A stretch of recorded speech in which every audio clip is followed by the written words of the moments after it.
আমার মেয়েরা কুড়িতে বুড়ি হয়ে যেতেছে ইন্টারনেটের কারণে। আমার যুবকদের যৌবন শেষ হয়ে যেতেছে ইন্টারনেটের কারণে। মাদক নিয়ে আপনি চিৎকার দেন, মাদকের চেয়ে বেশি তো হলো ইন্টারনেট। ওরা আজে বাজে জিনিস যা সারাদিন দেখে ওদেরকে জিজ্ঞেস করেন।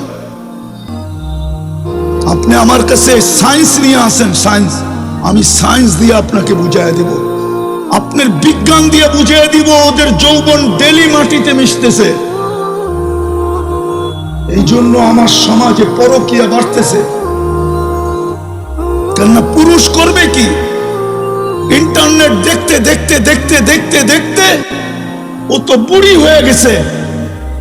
এখন পুরুষ যাবে তো যাবে কোথায়? মেয়ে পরকীয়া করবে না তো করবে কি? ও তো ইন্টারনেট দেখতে দেখতে দেখতে নিজের যৌবন মাটিতে মিশায়া দিছে।